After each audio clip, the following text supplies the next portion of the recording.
વિદ્યાર્થી મિત્રો, આપણે લાસ્ટ સાંકવોના પહેલા લેક્ચરની અંદર વર્તુળના દાખલાઓ ગણ્યા હતા. સ્વાધ્યાય 11.1માં 10 સુધી ગણ્યા હતા અને 11મો ગણવા આપ્યો હતો. 10 ને 11 બિલકુલ એક જ જેવા છે. નેક્સ્ટ 12મો દાખલો ગણીશું. જોઈએ શું કહ્યું છે 12મા દાખલામાં. બુકમાંથી રકમ ચોપડામાં લખો અને પછી વિડીયો સ્ટાર્ટ કરો. જોઈએ શું કહ્યું છે. જેનું કેન્દ્ર એક્સ અક્ષ પર હોય ને જે 2, 3માંથી 12મો દાખલો ગણી લીધો. આપણે 13મો ગણીશું. ઉગમ બિંદુમાંથી પસાર થતા અને અક્ષો પર અંતઃખંડ એ અને બી બનાવતા વર્તુળનું સમીકરણ મેળવો. ઉગમ બિંદુમાંથી પસાર થતા અને અક્ષો પર અંતઃખંડ એ અને બી બનાવતા વર્તુળનું સમીકરણ મેળવો. જોઈએ એની આકૃતિ આવી થશે.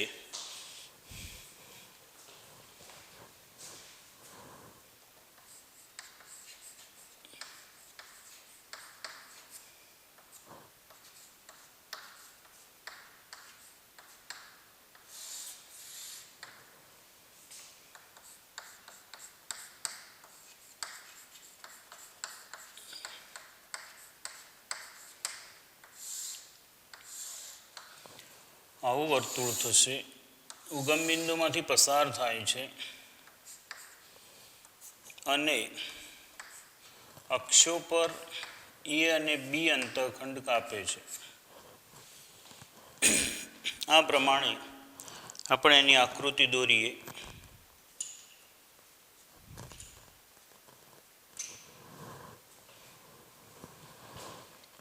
આવું વર્તુળ થશે. ઉગમ બિંદુમાંથી પસાર થતું હોય અને અક્ષો પર એ અને બી અંતઃખંડ કાપે. અક્ષો પર એ અને બી અંતઃખંડ કાપે એટલે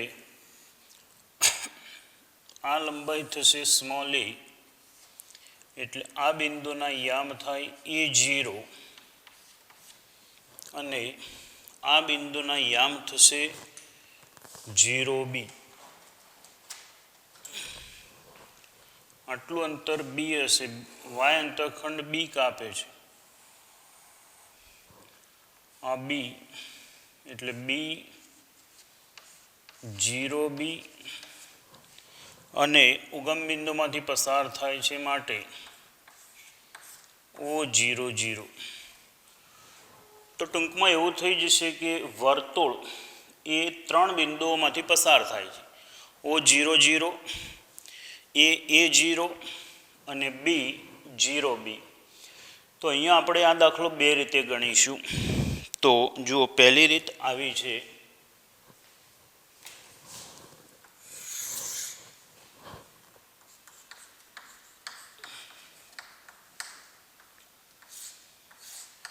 ધારો કે વર્તુળનું સમીકરણ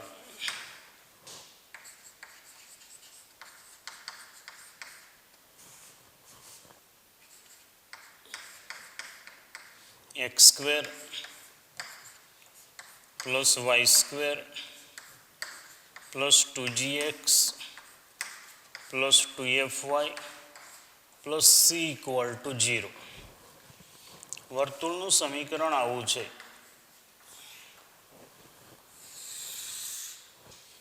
માટે લખીશું જે O00 માંથી પસાર થાય છે.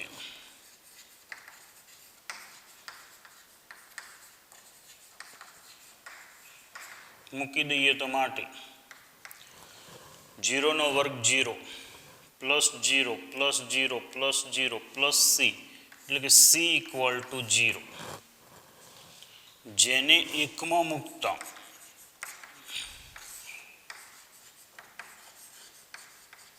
x² + y² + 2gx + 2fy = 0.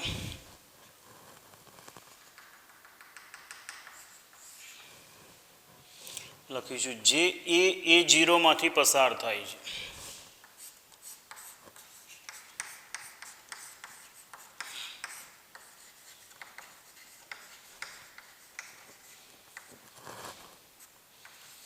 માટે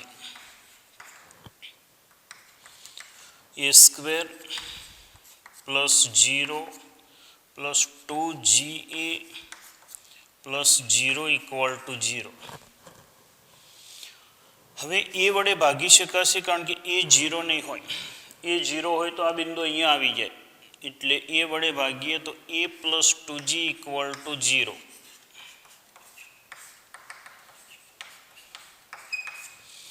માટે 2g ઇક્વલ ટુ -a. એ લખો તો ચાલે, બાકી મારે સમીકરણ 2માં 2g ની જ કિંમત મૂકવાની છે.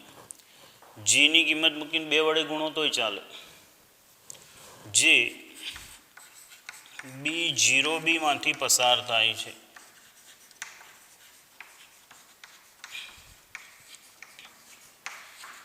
માટે આમાં મૂકો 0 plus B² plus 0 plus 2f b equal to 0, 2f equal to -b.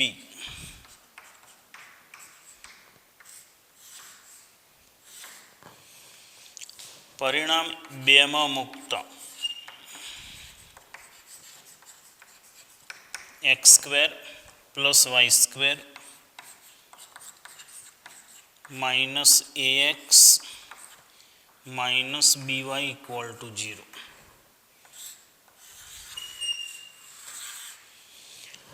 જો હવે આ રીત પણ બહુ મોટી નથી, પણ બીજી રીત હું એટલા માટે સમજાવું છું કે એક નવો પોઈન્ટ સમજાય એની અંદર. તો જુઓ અહીંથી કે વર્તુળ એ આ 2 બિંદુઓમાંથી 3 બિંદુઓમાંથી પસાર થાય તો અહીંયા ત્રિકોણ આકૃતિમાં જુઓ, ત્રિકોણ AOB કાટકોણ ત્રિકોણ થાય. કાટકોણ ત્રિકોણમાં કર્ણનું મધ્યબિંદુ હશે એ. કાટકોણ ત્રિકોણમાં કર્ણનું મધ્યબિંદુ હશે તે ત્રિકોણનું પરિકેન્દ્ર થશે, અને ત્રિકોણનું પરિકેન્દ્ર થશે એટલે વર્તુળનું કેન્દ્ર થશે.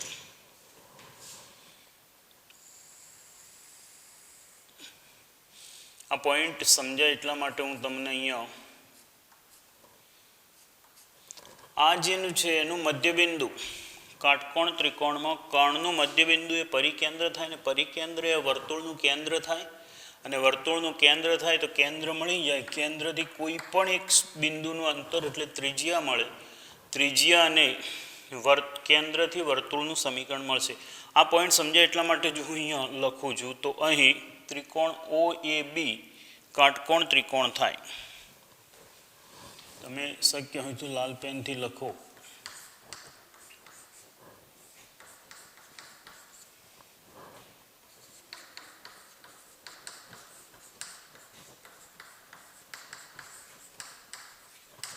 માટે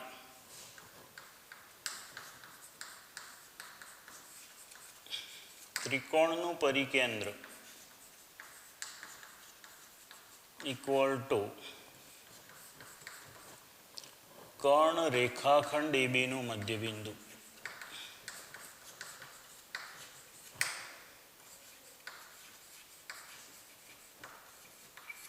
ઇક્વલ ટુ a/2 b/2 બંનેનું મધ્ય તથા જે ત્રિકોણનું કેન્દ્ર થશે.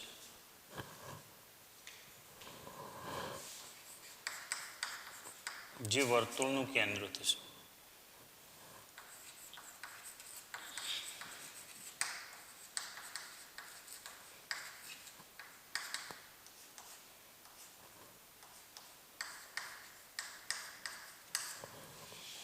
તથા OM ઇક્વલ ટુ વર્તુળની ત્રિજ્યા થાય ઇક્વલ ટુ a/2 માઇનસ 0 વર્ગ a²/4 b²/4.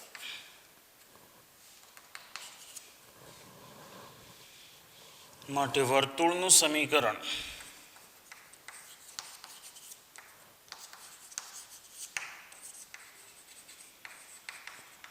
X minus h नो वर्ग प्लस वाय माइनस के नो वर्ग इक्वल टू आर स्क्वेर मुजब एक्स माइनस ए बाय 2 नो वर्ग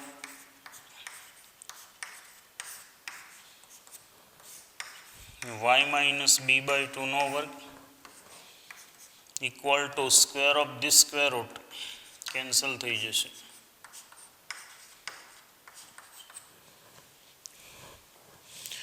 आनो सादुरूप आपीए तो x square minus a x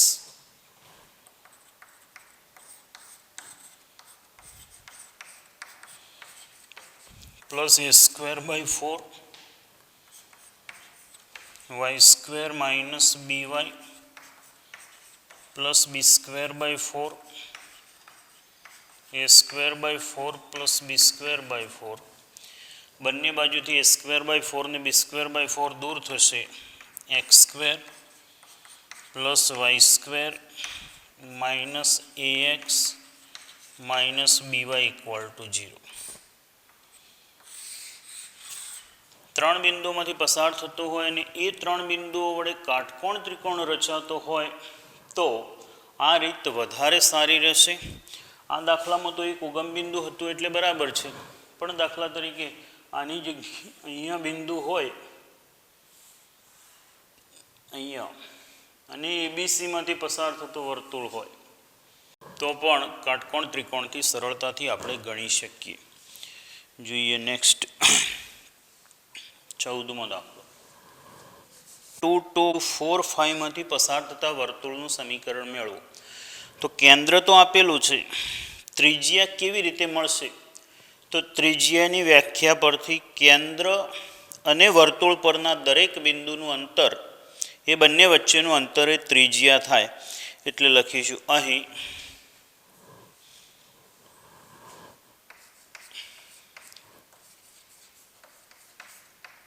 मागेल वर्तुळનું केंद्र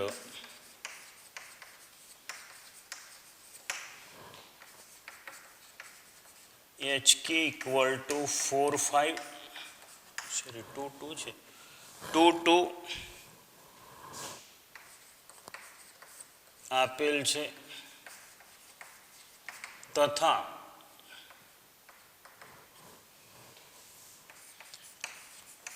ત્રિજ્યા इक्वल टू આપેલા બે બિંદુઓ વચ્ચેનું અંતર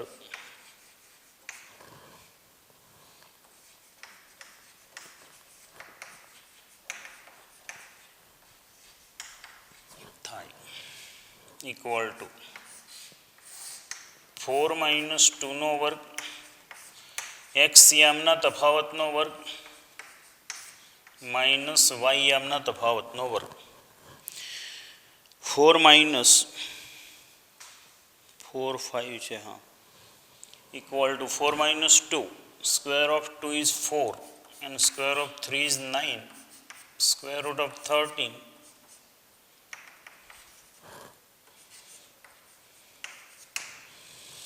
માટે માગેલ વર્તુળનું સમીકરણ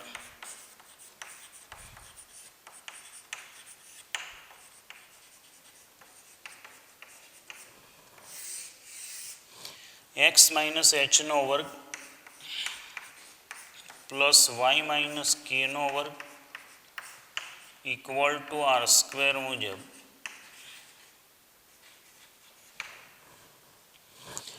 एक्स माइनस 2 नो वर्ग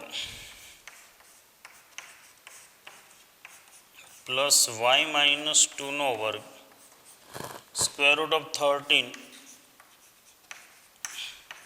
square root of 13 x square minus 4x plus 4 plus y square minus 4y plus 4 equal to 13 x square plus y square minus 4x minus 4y કેટલા વધશે -5 ઇક્વલ ટુ 0. 4 અને 4 8 8 માઇનસ 13 એટલે વધશે 5. ને જોઈએ 15માં દાખલો.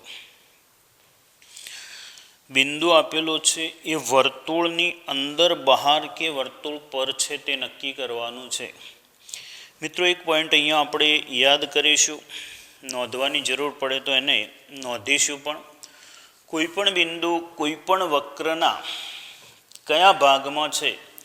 વક્રના અંદરના ભાગમાં છે, વક્ર પર છે કે વક્રની બહારના ભાગમાં છે, એ નક્કી કરવા માટે બિંદુના યામ વક્રના સમીકરણમાં મૂકવાના. જો ઇક્વલ ટુ 0 આવે એટલે આપણે સમીકરણમાં સૌથી પહેલાં જમણી બાજુ 0 લાવી દેવાનું. દાખલા તરીકે આ સમીકરણ છે x² + y² = 25, તો પહેલાં લખી લેવાનું x² + y² - 25 = 0. કોઈ પણ વક્રનું સમીકરણ હોય એની જમણી બાજુ 0 લાવવાનું. ત્યાર પછી એમાં બિંદુના યામ વર્તુળના કોઈ પણ વક્રના સમીકરણમાં મૂકવાના. જો એ યામ મૂકવાથી > 0 આવે તો બિંદુ વક્રના બહારના ભાગમાં, ઇક્વલ ટુ 0 આવે તો વક્ર ઉપર થશે, અને <0 આવે તો વક્રના અંદરના ભાગમાં થશે. તો ઉપરના આડા હાંસિયામાં એક વાક્ય લખો, જે હું બોલું છું તે લખો. કોઈપણ વક્રના સમીકરણની જમણી બાજુ, કોઈપણ વક્રના સમીકરણની જમણી બાજુ શૂન્ય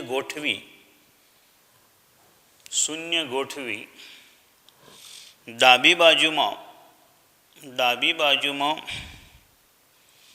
બિંદુના યામ મૂકવાથી >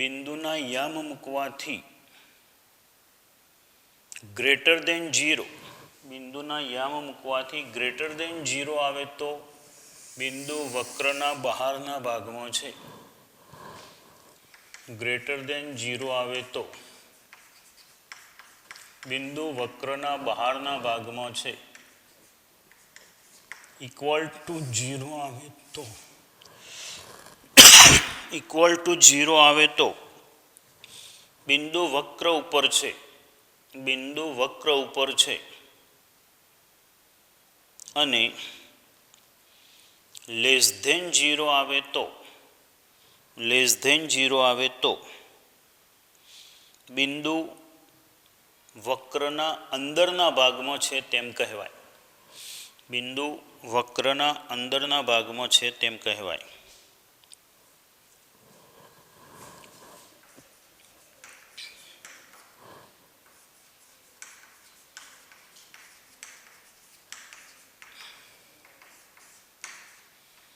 આપેલ વર્તુળ x² + y² = 25, x² + y² - 25 = 0 માટે બિંદુ -2/5, 3/5 મૂકતા LHS = -2/5² + 3/5² - 25 = 2.5 નો વર્ગ એટલે કે 25 નો વર્ગ 625, અને 2 પોઈન્ટ આવશે. 35 નો વર્ગ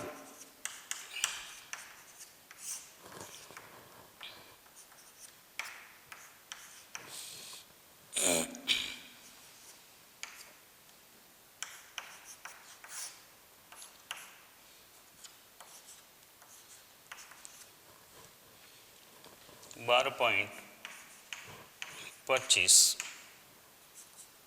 18.25 -25 કેટલો થશે? -6.75. સરવાળો બાદબાકી ચેક કરી લેજો. લેસ ધેન 0 લેસ ધેન 0 લક્ષ્ય માટે આપેલું બિંદુ આપેલા વર્તુળના અંદરના ભાગમાં છે. આપેલું બિંદુ આપેલા વર્તુળના અંદરના ભાગમાં છે. જોઈએ અહીંયા વર્તુળનો પોર્શન પૂરો થાય છે. પ્રકીર્ણ ઉદાહરણમાં કદાચ વર્તુળનો કોઈ પ્રશ્ન હોઈ શકે, પણ આ વર્ષ પૂરતું તો પ્રકીર્ણ ઉદાહરણમાં પૂછવાના નથી અને સ્વાધ્યાય 11 પણ પૂછવાનું નથી. એટલે આપણે 348 પેજ ઉપર પહેલાં 15 સુધી દાખલા લખેલા રહ્યા ને, સ્વાધ્યાય 11.4 હશે, એના 11.4 સુધી પૂરું કરવાનું. એના પછીનું રહ્યું એ આ વર્ષ માટે તો નહીં પૂછાય. એટલે અહીંયા વર્તુળવાળો પોર્શન પૂરો થાય છે. વર્તુળવાળો પોર્શન પૂરો કરીએ. સ્વાધ્યાય 11માં કોઈ દાખલો હોય ને ગણવો હોય તો તમે પર્ટિક્યુલર પૂછી શકો છો. બાકી થિયરિટિકલ પ્રશ્નો આવી ગયા એટલે આપણે એને ચર્ચામાં નહીં લઈએ. જોઈએ હવે બહુ જ અગત્યનું, બહુ એક કહીએ કે નવા કોન્સેપ્ટમાં જઈ રહ્યા છીએ, હજુ સુધી ન ભણ્યા હોય એવું, પણ બહુ જ ઉપયોગી એવું શાંકવનો એક વિશિષ્ટ ભાગ છે જે ફિઝિક્સમાં પણ બહુ જરૂરી છે. તો જોઈએ પરવલય. તો મિત્રો 232 પેજ ઉપરથી તમે પરવલયની વ્યાખ્યા વાંચો. 232 પેજ ઉપર પરવલયની વ્યાખ્યા છે, વાંચો. 2-3 વખત વાંચો. તમે વાંચો, ભલે ન ખબર પડે, 1 વખત વાંચો, 2 વખત વાંચો, વિડીયોને સ્ટોપ કરીને વાંચો. હું જે કહું એ પ્રમાણે ફોલો કરો. ખરેખર મજા આવશે કે થિયરિટિકલ પોર્શન ભણવાની કેટલી મજા આવે છે. કેટલું અઘરું હોવા છતાંય ચાલ્યા પછી એ જ બાબત કેટલી સરળતાથી આવડી શકે છે. ગમે તેટલું અઘરું, તમે વ્યાખ્યા 2 વખત વાંચો નહીં ખબર પડે, પણ પછી આપણે સમજીએ અને કેવું સમજાય છે તમે જુઓ. એટલે વિડીયોને સ્ટોપ રાખીને જ તમે એ વ્યાખ્યાને 2-3-4 વખત વાંચો અને પછી આપણે એ વ્યાખ્યાને સમજાવીએ. તમને એ વ્યાખ્યા સમજ સાથે કેટલી સરળતાથી યાદ રહે છે તે જોઈએ.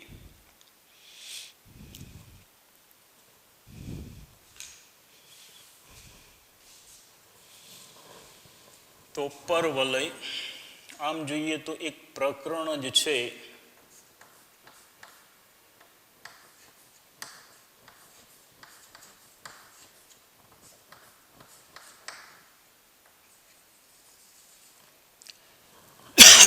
તો જોઈએ હવે 2 વખત 4 વખત 5 વખત વાંચી રહ્યા હોય તો આપણે આગળ જઈએ. એ વ્યાખ્યા પ્રમાણે સમજીએ અને પછી એ યાદ પણ રહી જશે. એટલે એનો થિયરિટિકલ ગમે ત્યારે એનો ટોપિક આવે ને તો તમને આવડે. તો જોઈએ મિત્રો, સમતલમાં વ્યાખ્યામાં આવું છે, કોઈ નિશ્ચિત રેખા અને નિશ્ચિત બિંદુથી રેખા પર ન હોય તેવા નિશ્ચિત રેખા અને એ નિશ્ચિત રેખા પર ન હોય એવું નિશ્ચિત બિંદુ થી સમાન અંતરે આવેલા સમતલના તમામ બિંદુઓના ગણને પરવલય કહે છે. નિશ્ચિત રેખા અને એ નિશ્ચિત રેખા પર ન હોય તેવું નિશ્ચિત બિંદુ, બંનેથી સમાન અંતરે આવેલા સમતલના બિંદુઓ હોય એવા બિંદુઓના ગણને પરવલય કહે છે. તો મિત્રો, હું અહીંયા જે શબ્દો છે એને આકૃતિમાં રજૂ કરું ને પછી એ શબ્દોને તમે સમજીને યાદ રાખો, એટલી સરળતાથી યાદ રહેશે. ભલે પરીક્ષામાં ન પૂછાવાની હોય, પણ પરવલય કોને કહેવાય એ પોઈન્ટ યાદ હશે તો બહુ ફાયદો થશે. તો જોઈએ, આવું થશે. આપણે એક નિશ્ચિત રેખા દોરીએ છીએ અને એમાંથી એ નિશ્ચિત રેખા પર ન હોય એવું એક બિંદુ દોરીએ. જોજો, પછી હું એના ઉપરથી આખા શાંકવની વ્યાખ્યા પણ આપું છું. આ સમતલ,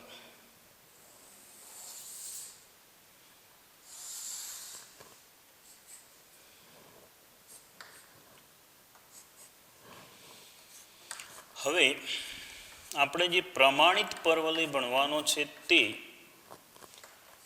એક નિશ્ચિત પ્રકારનો જ ભણવાનો છે. એટલે નિશ્ચિત રેખા અહીંયા છે. નિશ્ચિત રેખા અહીંયા છે.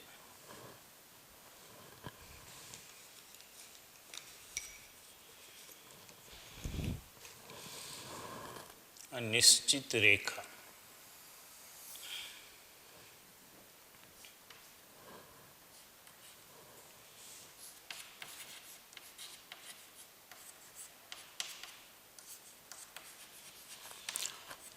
નિશ્ચિત રેખા અને નિશ્ચિત રેખા પર ન હોય એવું એક બિંદુ. આ બિંદુ આપણે જે પ્રમાણિત પરવલય ભણવાનો છે એ પ્રમાણે આ બિંદુ આપણે અહીંયા દર્શાવવાનું છે. અહીંયા આ બિંદુ એવી રીતે દર્શાવવાનું કે આ બિંદુથી અને આ રેખાથી સમાન અંતરે ઉગમ બિંદુ હોય. આ બંનેનું મધ્ય બિંદુ ઉગમ બિંદુ થાય એવો પરવલય આપણે નિશ્ચિત પરવલય ભણવાનો છે. આ થયું તે નિશ્ચિત બિંદુ. વ્યાખ્યામાં રહેલી નિશ્ચિત રેખા પણ આપણે દોરી દીધી. આ નિશ્ચિત બિંદુ પણ દર્શાવી દીધું. આ બંનેથી સમાન અંતરે હોય એવા બિંદુઓ હું દર્શાવું છું. તો એક તો આ બિંદુ લેવાનું. હવે આવા કયા બિંદુ? આ બિંદુ હશે, આ બિંદુ હશે. આ બધા એવા બિંદુઓ હશે કે આપણે અહીંથી અંતર, આ બિંદુથી અંતર અને આ લંબાંતર બંને સરખું થાય. આ અંતર અને આ અંતર સરખું થાય. આ અંતર અને આ અંતર સરખું થાય. વ્યાખ્યા એ જ છે, નિશ્ચિત રેખાથી અને નિશ્ચિત બિંદુથી સરખા અંતરે, આ અંતરો સરખા હોય, સરખા અંતરે આવેલા બિંદુઓના ગણને પરવલય કહેવાય. આ જે છે તે પરવલય થયો. નિશ્ચિત બિંદુ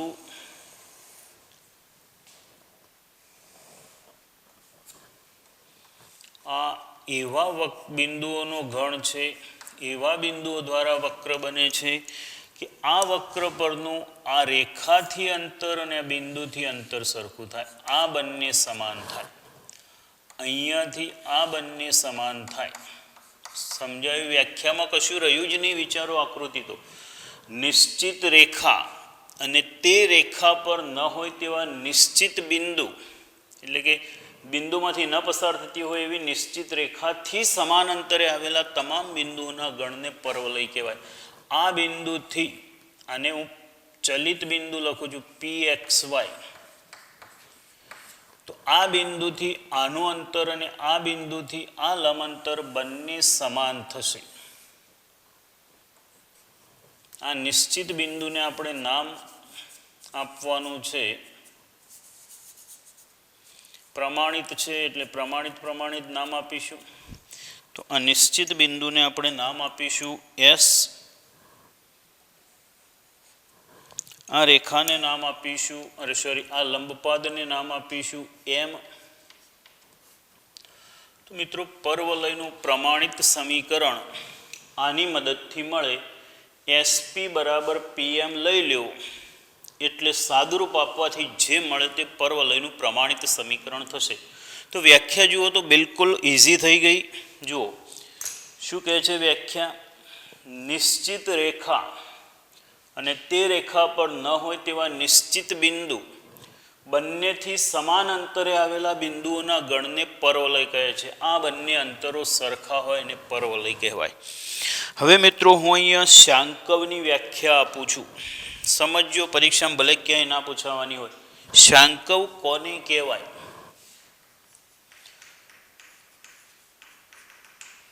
તો અહીંયા જે કહ્યું કે નિશ્ચિત રેખાથી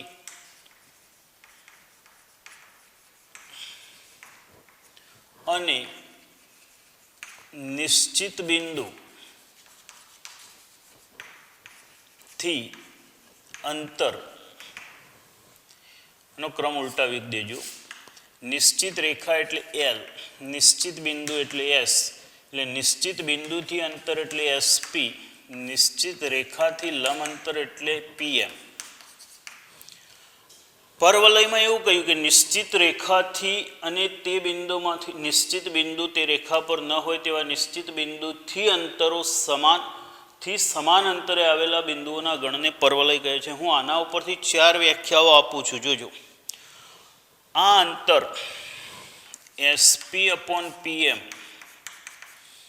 અને E કહેવાય છે, ઉત્કેન્દ્રતા E.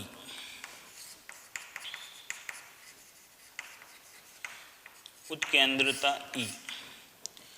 હવે આ ઉત્કેન્દ્રતાનું માપ પરવલય માટે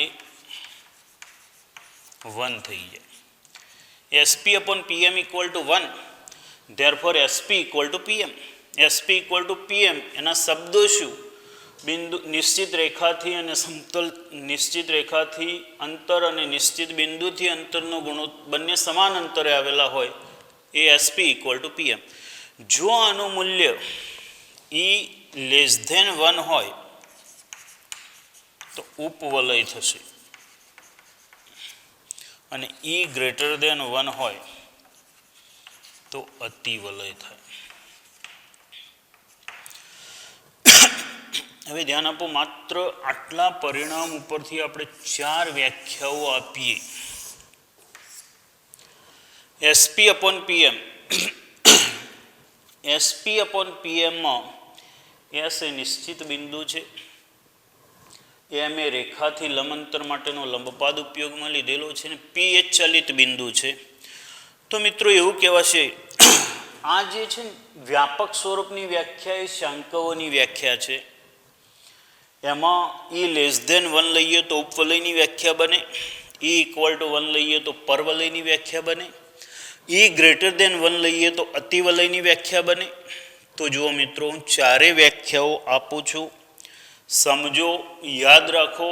ફાયદો ક્યાં થશે એ કદાચ ખબર ના હોય, બહુ ઉપરના સ્ટેજ ઉપર ફાયદો થશે, પણ સાંભળો પહેલાં તો એવું થશે, સમતલમાં કોઈ નિશ્ચિત બિંદુથી અંતર, સમતલમાં કોઈ નિશ્ચિત બિંદુથી અંતર SP અને તે બિંદુમાંથી ન પસાર થતી નિશ્ચિત રેખાથી લંબાંતર PM નો ગુણોત્તર અચળ હોય, SP અને PM નો ગુણોત્તર અચળ હોય. SP ને શબ્દોમાં શું કહેવાશે? સમતલમાં કોઈ નિશ્ચિત બિંદુથી અંતર અને તે બિંદુમાંથી ન પસાર થતી નિશ્ચિત રેખાથી લંબાંતર નો ગુણોત્તર અચળ હોય તો એને શાંકવ કહેવાશે. નિશ્ચિત બિંદુથી અંતર અને તે બિંદુમાંથી ન પસાર થતી નિશ્ચિત રેખાથી લંબાંતર નો ગુણોત્તર અચળ હોય તેને શાંકવ કહેવાશે. આ ગુણોત્તરને તે શાંકવની ઉત્કેન્દ્રતા કહેવાય. જો આ ઉત્કેન્દ્રતા 1 હોય તો એ પરવલય બનશે. એટલે પર્ટિક્યુલર પરવલય માટેના શબ્દો જોઈતા હોય તો આવું થાય કે સમતલમાં કોઈ નિશ્ચિત બિંદુથી અંતર અને તે બિંદુમાંથી ન પસાર થતી નિશ્ચિત રેખાથી લંબાંતર સમાન હોય તેવા તમામ બિંદુઓના ગણને પરવલય કહેવાશે. એટલે આ પરવલયની વ્યાખ્યા થઈ ગઈ. અતિવલયની વ્યાખ્યા તો E <1 SP/PM <1 PM ને બીજી બાજુ ગુણી દો તો SP PM. What is the SP and what is the PM? SP અને PM નો અર્થ શું થશે? સમતલમાં બિંદુથી અંતર એ રેખાથી લંબાંતર કરતાં ઓછું હોય, બિંદુથી અંતર એ રેખાથી લંબાંતર કરતાં ઓછું હોય તેવા તમામ બિંદુઓના ગણને અતિ ઉપવલય કહેવાશે. અને આનો ઉપયોગ કરો તો SP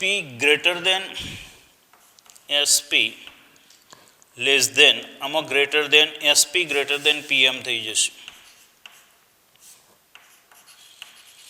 એટલે નિશ્ચિત બિંદુથી અંતર એ તે બિંદુમાંથી ન પસાર થતી નિશ્ચિત રેખાથી લંબાંતર કરતાં વધારે હોય તો એને અતિવલય કહેવાશે.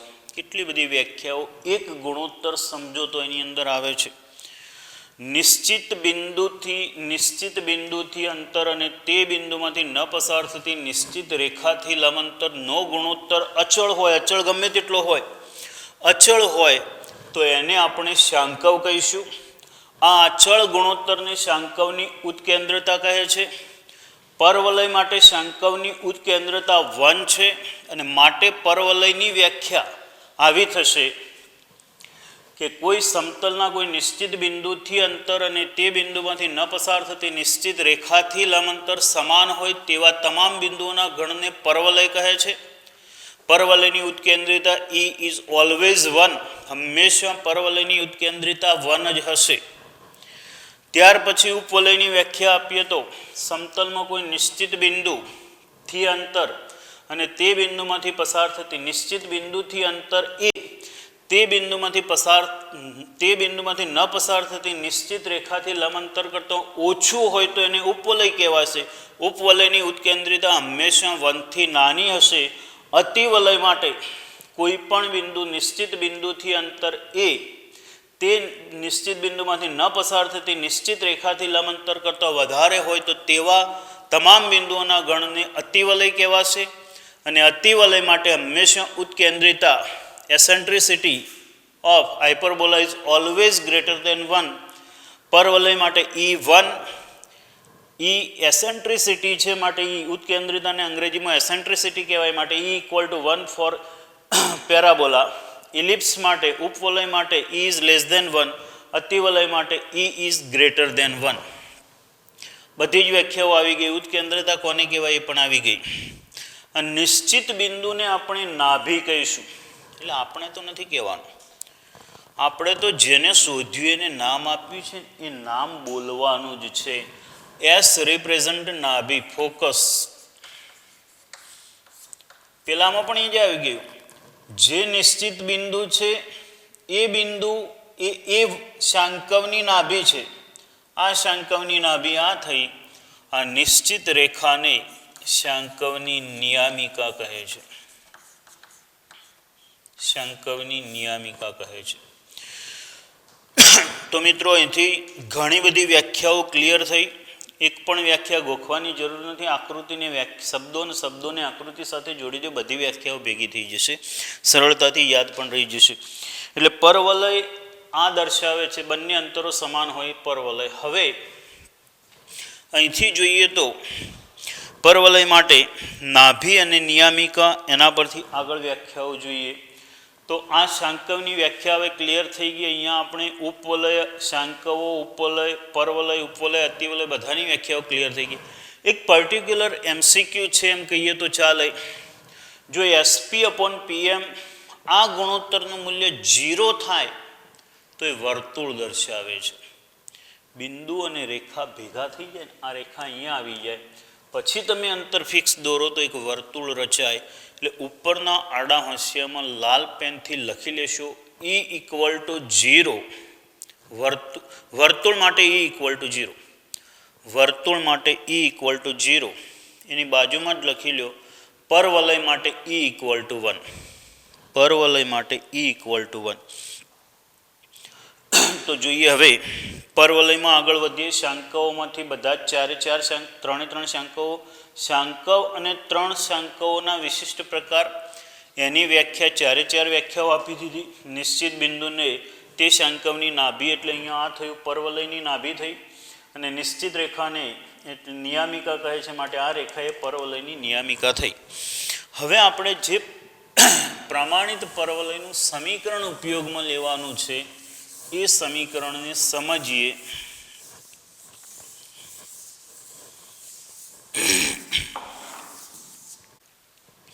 અહીંયાથી આ જે ડિસ્ટન્સ છે આ ડિસ્ટન્સને આપણે સ્મોલ એ ડિસ્ટન્સ લેવાનું છે. આ સ્મોલ એને ધન ગણીએ તો નાભીના યામ થશે, લખતા નહીં, A0. આ અંતર એ છે માટે આ અંતર પણ એ જ થશે પરવલયની વ્યાખ્યા પ્રમાણે. આને હું Z નામ આપું તો આના યામ થશે -A0 અને માટે આનું સમીકરણ થશે x ઇક્વલ ટુ -a. આ SP ઇક્વલ ટુ PM એમના યામ લખવા હોય તો લખી શકાય -ay. શિરોલંબ રેખા પરના દરેક બિંદુનો એક્સ યામ સરખો થાય, સમક્ષિતિજ રેખા પરના દરેક બિંદુનો વાય યામ સરખો થાય, એટલે ઝેડ અને એમનો એક્સ યામ -a સરખો થયો. પી અને એમ એક જ સમક્ષિતિજ રેખા પર આવેલા છે માટે બંનેના વાયયામ સરખા થાય. આનો વાયયામ વાય હતો માટે આનો વાયયામ વાય લખ્યો. અને આ બિંદુમાંથી પસાર થતી શિરોલંબ રેખા હોય તો એનું સમીકરણ x equal to A x યામ પ્રમાણે આ થયું. હવે આમાં એસપી ઇક્વલ ટુ પીએમ લઈએ. એસપી અને પીએમ પરવલયની વ્યાખ્યા પ્રમાણે ઇક્વલ છે એવું લઈએ તો એનું સાદુરૂપ આપશો તો પરવલયનું સમીકરણ આવશે y² equal to 4ax. y² equal to 4ax.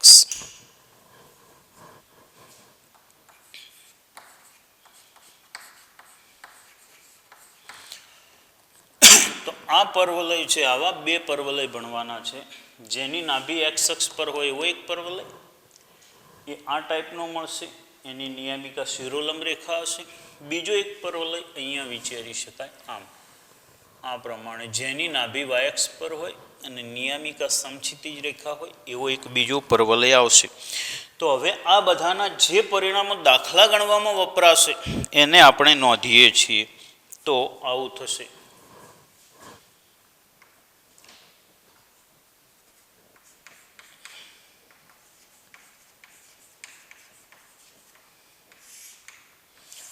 જો આપણે દાખલા ગણવા માટે અહીંયા નંબર આપી દઈએ 1 અને 2. નહીં આપો તોય ચાલશે, પણ હું મારી રીત એવી છે કે દરેક વક્રમાં હું પહેલો પ્રકાર અને બીજો પ્રકાર એવા બે પ્રકાર પાડી દઉં છું, જેથી યાદ રહેવામાં બહુ સહેલું થાય. તો પરવલય સમીકરણ પહેલો પ્રકાર એટલે હાલ જે આકૃતિમાં દેખાય છે તે y² ઇક્વલ ટુ 4ax આવો પરવલય થશે. જ્યારે આપણે બીજા પ્રકારનો પરવલય, તમે આકૃતિમાં દોરો નહીં, હું ખાલી થોડુંક એને હાઇલાઇટ્સ કરું છું, તો બીજો પરવલય આવો થશે. એને તમે ખાલી જુઓ, તમે દોરતા નહીં.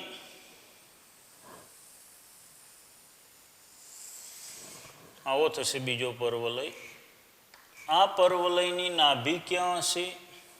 વાયક્ષ પર. આનું સમીકરણ આવું થશે. હવે કેમ થશે તો એ તારવવું હોય તો તારવી શકાય, પણ એના માટે કંઈ અત્યારે સમય અને મગજ બગાડવાની જરૂર નથી. એનું સમીકરણ આવું થશે x² ઇક્વલ ટુ, અને હું બી વાળું પરિણામ લખું છું. આ બધા એ છે ને એની જગ્યાએ બી જુદું પડે એટલા માટે. તો યાદ રાખીશું y² ઇક્વલ ટુ 4ax પ્રકારનું સમીકરણ હોય ત્યારે આપણને પહેલી આકૃતિ હતી ને એ મગજમાં આવી જવી જોઈએ, આના સિવાયનું બધું. અને જો x² ઇક્વલ ટુ 4by તો બીજા પ્રકારનો પરવલય છે, એટલે આપણે નંબર પણ આપીશું. આ હોય તો પહેલા પ્રકારનો પરવલય, પહેલા પ્રકારનો પરવલય, એનો અર્થ કે y² equal to 4ax. x² equal to 4by એટલે બીજા પ્રકારનો પરવલય. હવે એની નાભી, આની નાભી શું હશે? તો આની નાભી થશે SA0. એક્સ અક્ષ પર નાભી હશે. આની નાભી વાય અક્ષ પર હશે. આ પરવલય જે રહ્યો એની એ નાભીને આપણે S0b વડે દર્શાવીશું. વાય અક્ષ પર હશે એટલે XM0, અને જુદું પડે એ માટે એની જગ્યાએ આપણે બી વાપરીએ છીએ. નિયામિકાનું સમીકરણ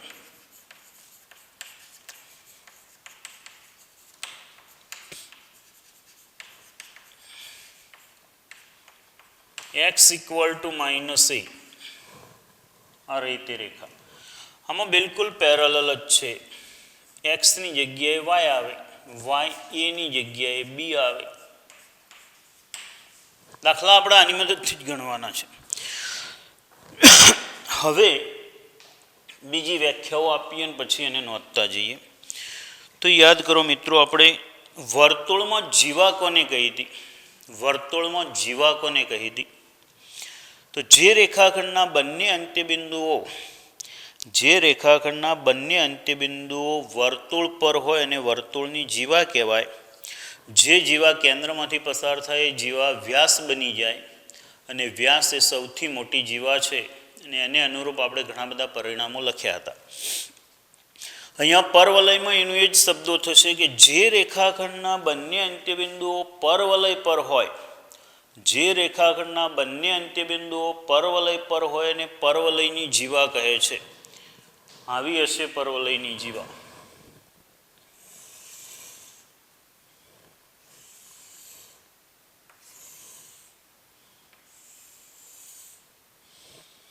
જે રેખાખંડના બંને અંત્યબિંદુઓ પરવલય પર હોય અને પરવલયની જીવા કહેવાશે.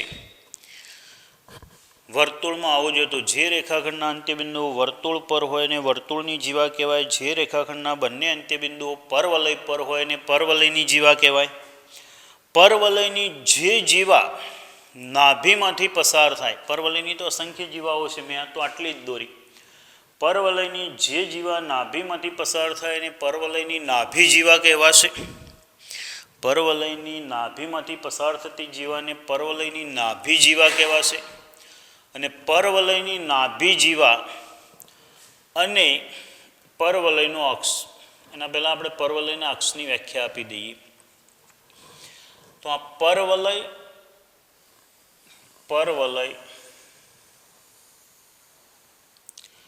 અને પરવલયના અક્ષને પરવલયની નિયામિકાને લંબ હોય, પરવલયની નિયામિકાને લંબ હોય અને પરવલયની નાભીમાંથી પસાર થતી હોય એવી રેખાને પરવલયનો અક્ષ કહે છે. પરવલયની નિયામિકાને લંબ હોય અને નાભીમાંથી પસાર થતી હોય એને પરવલયનો અક્ષ કહે છે. તો આ પરવલયનો અક્ષ કયો થશે? તો એક્સ અક્ષ એ આ પરવલયનો અક્ષ થશે. અક્ષ કયો થાય? તો એક્સ અક્ષ. આમાં વાય અક્ષ. પરવલયની નાભીમાંથી પસાર થતી અને પરવલયના અક્ષ નિયામિક અને લંબ હોય એવી રેખાને પરવલયનો અક્ષ કહે છે. હવે બીજી એક વ્યાખ્યા, પરવલયનો અક્ષ અને પરવલય એના છેદબિંદુને પરવલયનું શીર્ષ અથવા પરવલયનું શિરોબિંદુ કહે છે. પરવલયનું શિરોબિંદુ અથવા એને શીર્ષ પણ કહે છે. એ કયું થશે? તો જુઓ અહીંયા ઉગમ બિંદુ એ થાય છે પરવલય અને એના અક્ષનું છેદબિંદુ એટલે પરવલયનું શીર્ષ, પરવલયનું શિરોબિંદુ. તો હવે ફરીથી આપણે પરવલયની જીવા ઉપર આવીએ તો જે રેખાખંડના બંને અંત્યબિંદુઓ પરવલય પર હોય એને પરવલયની જીવા કહે છે. જે પરવલયની જીવા નાભીમાંથી પસાર થાય એને નાભી જીવા કહે છે. અને જે નાભી જીવા આના અક્ષને લંબ હોય, આ અક્ષ અને આ નાભી જીવા જે લંબ હોય એને નાભિલંબ કહેવાય. આ પરવલયનો નાભિલંબ થશે અને આ અંતરો પરથી એની લંબાઈ તારવેલી છે જેને આપણે યાદ રાખીને લખવાની જ છે. તો પરવલય માટે આવું થશે: નાભિલંબની લંબાઈ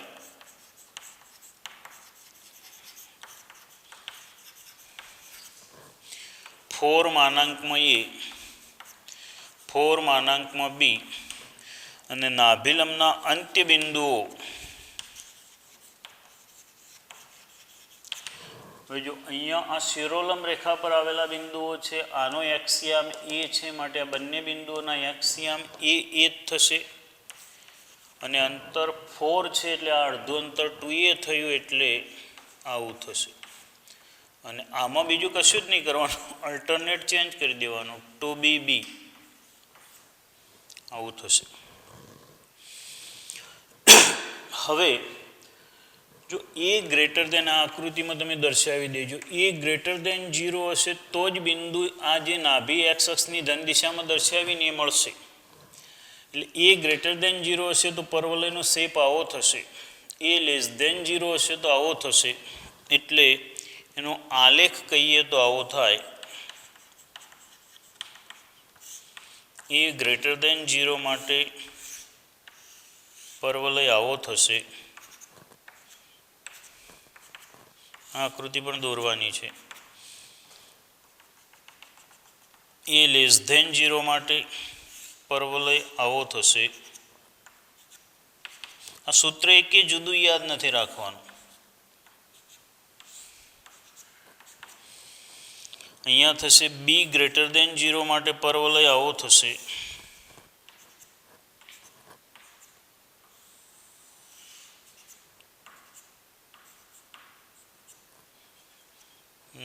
નિયામિકા અહીંયા આવશે. આ નાભી છે,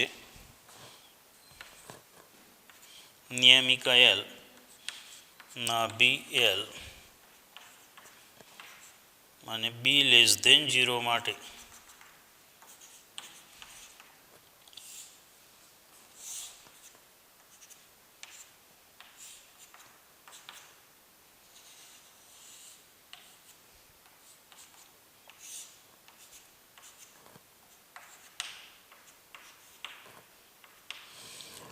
આવા પરિણામો થશે. જરૂર પડે તો કોઈ પરિણામ આની અંદર ઉમેરીશું, પણ આટલા પરિણામો યાદ રાખવાના છે. તો બધી જ વિગતોને હું એક વખત બોલી જાઉં છું, બહુ ધ્યાનથી સાંભળો.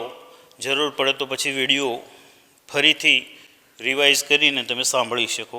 તો જોઈએ એ બધાનો આ બધું જ જે છે એનો નિચોડ હું અહીંયા શબ્દોમાં રજૂ કરી દઉં છું. તો સૌથી પહેલાં શાંકઓની વ્યાખ્યા જોઈએ. તો સમતલમાં કોઈ નિશ્ચિત બિંદુથી અંતર અને તે બિંદુમાંથી ન પસાર થતી નિશ્ચિત રેખાથી લંબ અંતરનો ગુણોત્તર અચળ હોય તેવા સમતલના તમામ બિંદુઓના ગણને શાંકવ કહે છે. અહીં આ ગુણોત્તર અચળ ગુણોત્તરને શાંકવની ઉત્કેન્દ્રિતા કહે છે. નિશ્ચિત બિંદુને શાંકવની નાભી અને નિશ્ચિત રેખાને શાંકવની નિયામિકા કહે છે. હવે પરવલયની વ્યાખ્યા જોઈએ. તો જો સમતલમાં કોઈ નિશ્ચિત બિંદુથી અને તે બિંદુમાંથી ન પસાર થતી નિશ્ચિત રેખાથી સમાન અંતરે આવેલા તમામ બિંદુઓના ગણને પરવલય કહે છે. નિશ્ચિત બિંદુને પરવલયની નાભી અને નિશ્ચિત રેખાને પરવલયની નિયામિકા કહે છે. અહીં અંતર સમાન હોવાથી ઉત્કેન્દ્રિતા ઈનું મૂલ્ય 1 થશે. આપણે બે પ્રકારના પરવલયો ભણવાના છે. એક જેનો પહેલા પ્રકારનો પરવલય, બીજા પ્રકારનો પરવલય. પહેલા પ્રકારનો પરવલય એટલે અહીંથી જોઈએ તો જેની નાભી એક્સ અક્ષ પર છે તેવો પહેલા પ્રકારનો પરવલય. એ પરવલય માટે એનું સમીકરણ આવશે y² = 4ax. એની નાભી આવશે એક્સ અક્ષ પર SA0. એની નિયામિકા આવશે એક શિરોલંબ રેખા x = -a. ત્યાર પછી પરવલયની નાભીમાંથી પસાર થતી અને પરવલયના અક્ષને લંબ હોય એવી રેખાને પરવલયનો અક્ષ કહેવા છે. માટે આ પરવલયનો અક્ષ એક્સ અક્ષ થશે. પરવલય અને પરવલયના અક્ષને એનું શિરોબિંદુ કહેવાશે. માટે આ જે ઉગમ બિંદુ છે આ પરવલયનું શીર્ષ અથવા શિરોબિંદુ બનશે. ત્યાર પછી જે રેખાખંડના બંને અંત્યબિંદુ પરવલય હોય અને પરવલયની જીવા કહેવાય છે. જે જીવા પરવલયની નાભીમાંથી પસાર થાય છે એને પરવલયની નાભી જીવા કહે છે. અને જે પરવલયની નાભી જીવા એ એના અક્ષને લંબ છે એવી નાભી જીવાને પરવલયનો નાભિલંબ કહે છે. આ પરવલયનો નાભિલંબ થશે અને એ પરવલયના નાભિલંબની લંબાઈ 4 માનાંકમાં એ તારવેલી છે. આપણે અહીંયા સ્વીકારીને 4 માનાંકમાં એ યાદ રાખીશું. અને એના ઉપરથી નાભિલંબના અંત્યબિંદુઓ a -2a થશે. જો એ ગ્રેટર દેન 0 હશે તો પરવલયના પાંખિયા આ તરફ આવશે. એટલે એમ કહેવાય કે એક્સનો સહગુણક ધન હોય તો પાંખિયા એક્સ અક્ષની ધન દિશામાં ખુલે. જો એક્સનો સહગુણક ઋણ હોય તો પરવલયના પાંખિયા એક્સ અક્ષની ઋણ દિશામાં આ ખુલ્યા તે ખુલશે. આ બાજુ જે ખુલ્યા તે. એ જ પ્રમાણે જો વાયનો સહગુણક ધન હશે તો પાંખિયા વાય અક્ષની ધન દિશામાં ખુલશે. આ ઉપરની તરફ ખુલ્યા તે. અને જો પરવલયના પાંખિયા જો બી લેસ દેન 0 હશે તો પરવલયના પાંખિયા નીચેની તરફ ખુલશે. આનો ઉપયોગ આગળ જઈને બહુ અઘરા કોન્સેપ્ટમાં થાય છે. યાદ રાખશો. આટલા પરિણામો આપણે યાદ રાખવાના છે. તો જેવો પરવલય પહેલા પ્રકારનો છે y² = 4ax, જેની નાભી SA0, જેની નિયામિકા x = -a, જેનો અક્ષ એક્સ અક્ષ, જેનો શિરોબિંદુ 0 0, જેનો નાભિલંબની લંબાઈ 4 માનાંકમાં એ, જેના નાભિલંબના અંત્યબિંદુઓના યામ a ± 2a, જો એનો સહગુણક ધન હશે તો પાંખિયા એક્સ અક્ષની ધન દિશામાં ખુલશે, એનો સહગુણક ઋણ હશે તો પાંખિયા એક્સ અક્ષની ઋણ દિશામાં ખુલશે. સેમ પેરેલલ બીજા પ્રકારનો પરવલય હશે તો એનું સમીકરણ થશે x² = 4by, એની નાભી થશે 0b, એની નિયામિકા થશે y = -b, એનો અક્ષ થશે y અક્ષ, એનું શિરોબિંદુ થશે 0 0, એની નાભિલંબની લંબાઈ થશે 4 a, નાભિલંબના અંત્યબિંદુઓ થશે ±2bb. એમાં જો b > 0 હશે તો પરવલયના પાંખિયા y અક્ષની ધન દિશામાં ખુલશે અને b < 0 હશે તો પરવલયના પાંખિયા y અક્ષની ઋણ દિશામાં ખુલશે. આટલા પરિણામો યાદ કરવાના છે. મેં મારી રીતે સમજાવવા માટેનો પૂરો પ્રયત્ન કરી લીધો. હવે તમે વિડીયોને જરૂર પડે એટલી વખત જોઈ અને જરૂર પડે એ પ્રમાણે લખીને તૈયાર કરો. મારે સૂત્રો તૈયાર જોઈએ. સૂત્રો આવડતા હશે તો બહુ ઇઝી પરવલય બની જશે. શાંકઓ ખરેખર બહુ ઇઝી છે. એને આકૃતિ અને શબ્દોનું જોડાણ આવડે તો પરવલયના કોઈ પણ પરિણામને યાદ રાખવા અઘરા નથી. એટલે અહીંયાથી તમારે આ પરિણામો યાદ રાખવા જ રહ્યા. અને યાદ રાખશો તો એમ કહીએ કે અઘરું કહેવાય છે એવું ચેપ્ટર સરળ બની જશે. અને મિત્રો મેં પણ સારી એવી મહેનત કરેલી જ છે.